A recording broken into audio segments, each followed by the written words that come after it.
Hello, replicators. Welcome back to Replicating Minds once again. Today, in the lecture of evolution, that is lecture number 8, we will discuss about macro evolution and micro evolution. Right, तो आज के इस lecture में हम discuss करेंगे micro evolution क्या होता है, मैक्रो एवोल्यूशन क्या होता है, पैटर्न ऑफ मैक्रो एवोल्यूशन के बारे में डिस्कस करेंगे, जिसमें हम मेनली बात करेंगे पंचुएटेड इक्विलिब्रियम और ग्रेजुअल इक्विलिब्रियम के बारे में। पंचुएटेड इक्विलिब्रियम को आप पंचुएटेड इवोल्यूशन भी बोल सकते हो, ग्रेजुअल इवोल्यूशन भी। राइट। सबसे पहले आज के लेक्चर से रिलेटेड एक बेसिक सा इंट्रोडक्शन हम समझ लेते हैं। तो आपको पता है कि जो बायोलॉजिकल इवोल्यूशन होता है, it occurs on different scales. तो अभी से पहले इस चैनल पर बहुत सारी इवोल्यूशन की वीडियोस ऑलरेडी आ चुकी हैं, जिसमें हमने बहुत बेसिक कंसेप्ट से लेकर एडवांस तक के सारे कंसेप्ट अच्छे से पढ़े हैं।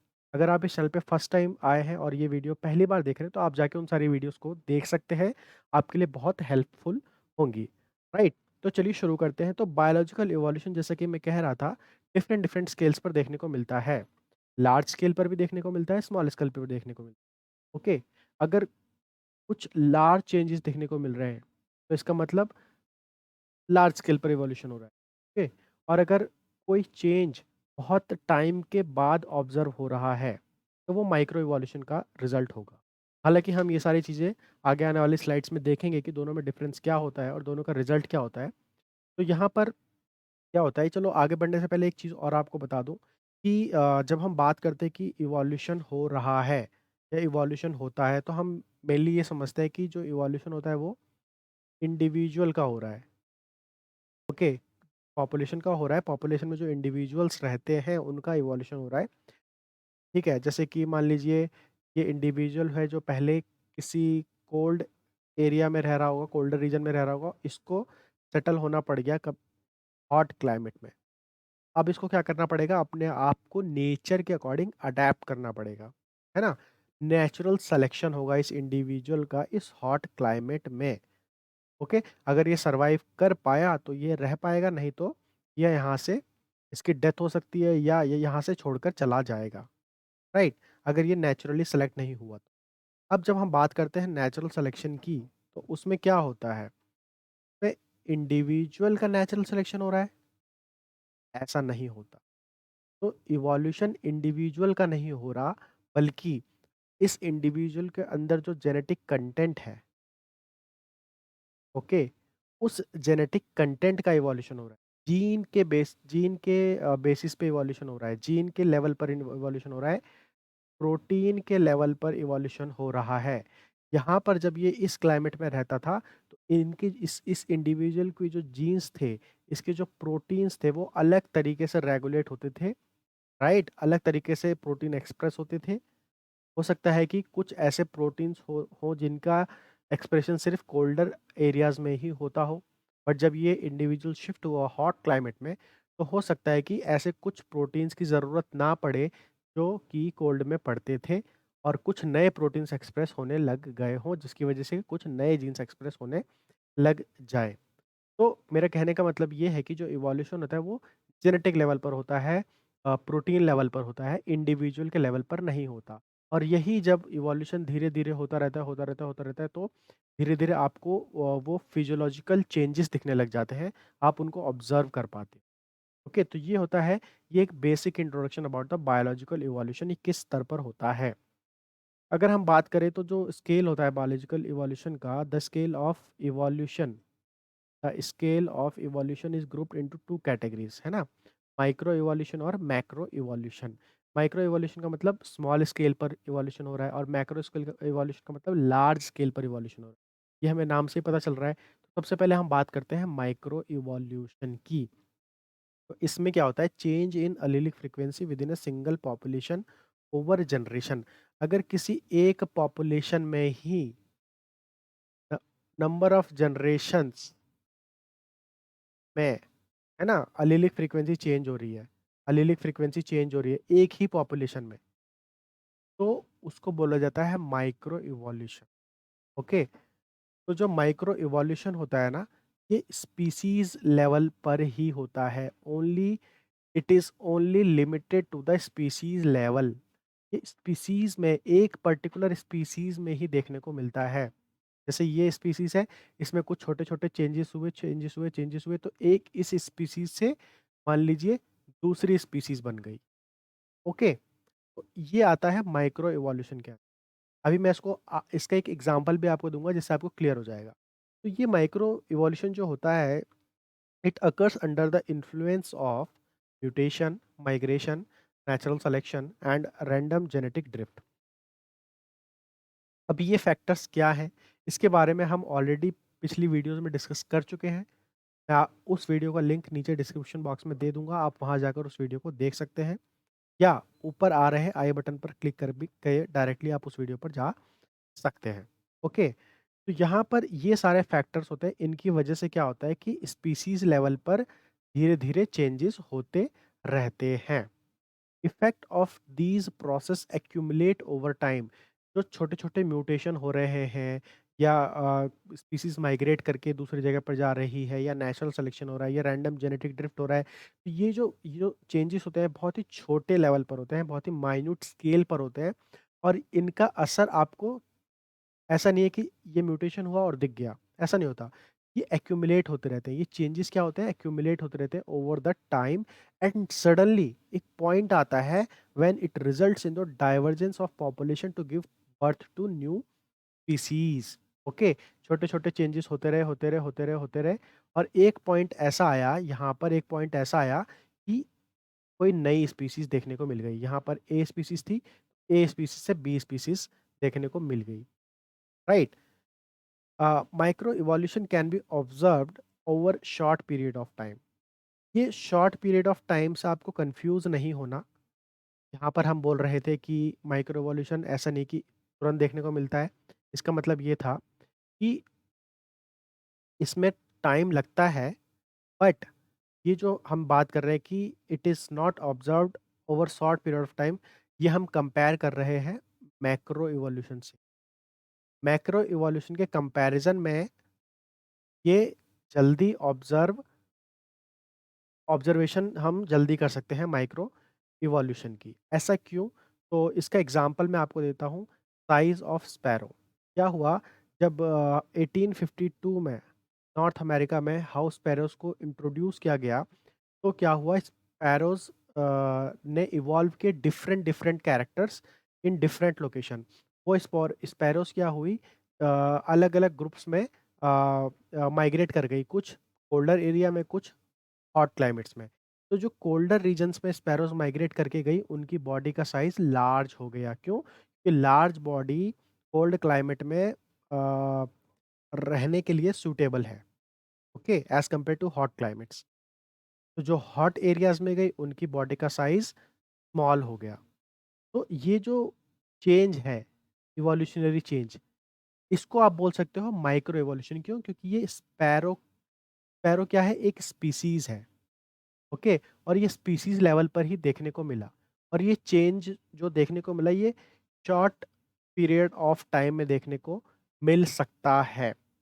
अगर आप छोटा सा एग्जांपल लो, अगर आप एक ग्रुप ऑफ बर्ड्स को ले लो, ओके, और आप इनको बिल्कुल एंटायरली अलग-अलग ज्योग्राफिकल लोकेशंस में डाल दो, तो आप देखोगे कि 15 से 20 साल या 30-40 साल के अंदर ही आपको इन इन इन बर्ड्स में वेरिएशन देखने को मिलेगा।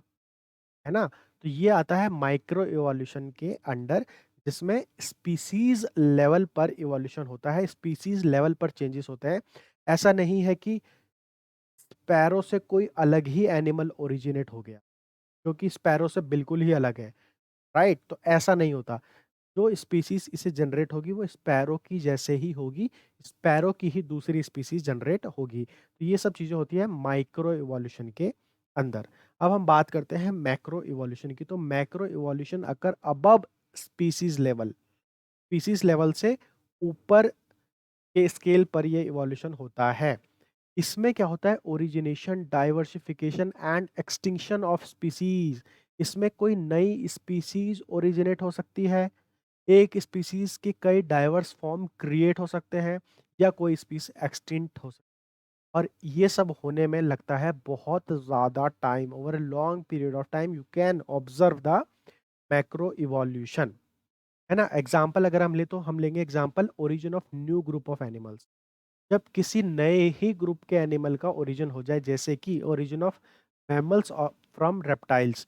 जैसे मान लीजिए ये जो स्पीसीज है, ये रेप्टाइल्स की जो स्पीसीज थी, ये बहुत लंबे समय तक इवोल्यूशन में रेप्टाइल्स ही थे।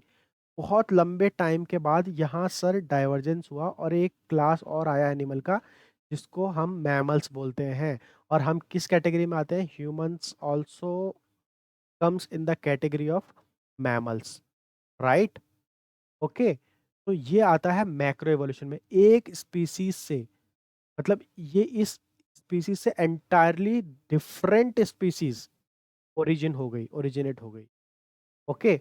और अगर आप इवोल्यूशन में पीछे जाएंगे तो कुछ ऐसी स्पीसीज है, कुछ ऐसे एनिमल्स है जो एक्सटिंक्ट भी हुए हैं, जैसे कि डायनासोर्स, है ना? तो ये होता है मैक्रो इवोल्यूशन के अंदर। इसके बाद हम बात करते हैं, in contrast with micro evolution, macro evolution refers to large scale evolutionary change. ये चीज आपको समझ में आ गई? Macro evolution is the result of accumulation of numerous small changes on the macro micro evolutionary scale. तो ये जो मैक्रो इवोल्यूशन है, ये भी एक्चुअली रिजल्ट है माइक्रो इवोल्यूशन का ही, है ना? कई जनरेशंस तक, कई मतलब कई बहुत जनरेशंस तक छोटे छोटे छोटे छोटे चेंजेस होते रहते हैं। और सडन एक ऐसा पॉइंट आता है जब एक स्पीसीज से दो दूसरी स्पीसीज में कन्वर्जन हो जाता है, या एक स्पीसीज दो अलग अलग स्पीसीज में स्प्लिट हो जाती है। ओके। तो माइक्रो इवोल्यूशन का ही रिजल्ट है मैक्रो इवोल्यूशन। अगर हम बात करें पैटर्न ऑफ मैक्रो इवोल्यूशन की, तो दो पैटर्न देखने को मिलते हैं। एक होता है पंचुएटेड इवोल्यूशन और एक होता है ग्रेजुअल इवोल्यूशन। पंचुएटेड इवोल्यूशन को आप रैपिड इवोल्यूशन भी बोल सकते हो, ऐसा क्यों, हम बात करेंगे। और ग्रेजुअल इवोल्यूशन को आप कंटिन्यूअस इवोल्यूशन भी बोल सकते हो। अब यहाँ पर जो हम रैपिड इवोल्यूशन बोल रहे हैं या पंचुएटेड इवोल्यूशन बोल रहे हैं, इसका मतलब ये होता है कि इसमें ऐसा देखने को मिलता है पैटर्न, जैसे ये स्पीसीज है, ओके, ये बहुत लंबे समय तक इसमें कोई चेंजेस देखने को नहीं मिलते, बट अचानक से क्या होता है, इसमें स्पीसिएशन होना शुरू हो जाता है। ओके, समझ रहे हो? तो इसको बोलते हैं, यहाँ पे एक तरीके से इवोल्यूशन का बर्स्ट बर्स्ट हो जाता है। यहाँ पर बर्स्ट ऑफ इवोल्यूशन बोल सकते हो। ये जर्क में होता है कि इतने लंबे समय तक कोई भी इवोल्यूशन नहीं हुआ और अचानक से बहुत सारी वैरायटी ऑफ स्पीसीज जनरेट होने लगी। तो ये क्या हुआ? रैपिड इवोल्यूशन हुआ। और ये जो ड्यूरेशन है, इस पूरे ड्यूरेशन को बोला जाता है period of stasis. Period of stasis. Okay, तो इस टाइप के इवोल्यूशन को बोला जाता है पंचुएटेड इवोल्यूशन या रैपिड इवोल्यूशन, राइट? अब इसके बाद हम बात करते हैं ग्रेजुअल इवोल्यूशन की। तो ग्रेजुअल इवोल्यूशन में क्या होता है कि इसको बोलते हैं कंटिन्यूअस इवोल्यूशन। ओके। इससे पहले जो पंचुएटेड इवोल्यूशन हुआ था, ये होता है क्लैडाजेनेसिस के थ्रू। इस ये जो फाइलोजेनेटिक ट्री आप देख रहे हैं, इसको बोला जाता है क्लैडाजेनेसिस, जिसमें स्प्लिटिंग होती है। जैसे यहाँ पे आप देख रहे हो, स्प्लिटिंग हुई एक स्पीसीज दो स्पीसीज में, फिर इसकी स्प्लिटिंग हुई दो स्पीसीज में, फिर इसकी स्प्लिटिंग हुई दो स्पीसीज में, राइट? तो इसको बोला जाता है क्लैडाजेनेसिस। क्लैडाजेनेसिस हमने इससे पहले वाली वीडियो में डिस्कस किया था, राइट? ऊपर आई बटन पे क्लिक करके आप क्लैडाजेनेसिस को जाकर समझ सकते हैं, या डिस्क्रिप्शन बॉक्स में लिंक दिया है, उस पर भी जाकर उस वीडियो को देख सकते हैं। चलिए आइए बात करते हैं ग्रेजुअल इवोल्यूशन की। तो इसमें जैसे कि मैंने बोला कि इसको कंटिन्यूअस इवोल्यूशन बोलते हैं। मतलब ये कि यहाँ पर कंटिन्यूअसली इवोल्यूशन होता रहता है टाइम इंटरवल पर, इस तरीके से, इस तरीके से कंटिन्यूअस इवोल्यूशन होता रहता है, राइट? अब ये इवोल्यूशन किसी भी तरीके से हो सकता है, जैसे एक का दो में स्प्लिट हो जाना, फिर इसका दो में स्प्लिट हो जाना, फिर इसका दो में स्प्लिट हो जाना, इस तरीके से। तो ये ग्रेजुअल इवोल्यूशन चलता रहता है, चलता रहता है, चलता रहता है। Okay, right? अब यहाँ पर ये जो है इवोल्यूशन का, यहाँ पर जो रेट होता है वो क्या होता है? कांस्टेंट होता है। ओके। और ये जो फॉलो करता है, वो फॉलो करता है किसको? स्टेसाजेनेसिस को। स्टेसाजेनेसिस भी हमने लास्ट वीडियो में डिस्कस किया था। इसमें क्या होता है कि ए स्पीसीज है, इसका ग्रेजुअल इवोल्यूशन हो रहा है, धीरे धीरे धीरे धीरे, और एक टाइम ऐसा आएगा जब ये A species will be entirely converted into species B. तो इस केस में क्या होता है, जो ओरिजिनल स्पीसीज़ होता है वो एक्सटिंक्ट हो जाता है, क्योंकि इसका ग्रेजुअल इवोल्यूशन हो गया स्पीसीज़ बी में, बिल्कुल एंटायरली दूसरे स्पीसीज़ में, राइट? तो ये सब सारा का सारा दूसरे स्पीसीज़ में कन्वर्ट हो गया, तो ये स्पीसीज़ क्या हो जाती है? एक्सटिंक्ट हो जाती है। तो this was the difference between the punctuated evolution and gradual evolution. तो आज के इस वीडियो में हमने बात की माइक्रो इवोल्यूशन के बारे में और मैक्रो इवोल्यूशन के बारे में। आई होप आपको वीडियो समझ में आई होगी। अगर आप फर्स्ट टाइम इस वीडियो लेक्चर को देख रहे थे, फर्स्ट टाइम चैनल को देख रहे थे, तो प्लीज़ सब्सक्राइब कर लीजिए, बेल आइकन को प्रेस कीजिए ताकि आगे आने वाली सारी वीडियोस की नोटिफिकेशन आप तक पहुंच जाए। और सीएसआईआर की और भी बहुत सारी वीडियोस हैं, जैसे biochemistry, molecular biology, plant physiology, हमारे चैनल पर अवेलेबल है। आप जाके उन वीडियोस को देख सकते हो और आई होप कि वो सारी वीडियोस आपके एग्जाम में प्रिपरेशन में हेल्पफुल होंगी। चलिए मिलेंगे नेक्स्ट वीडियो में, तब तक के लिए अपना ख्याल रखिए, पढ़ते रहिए। Thank you so much.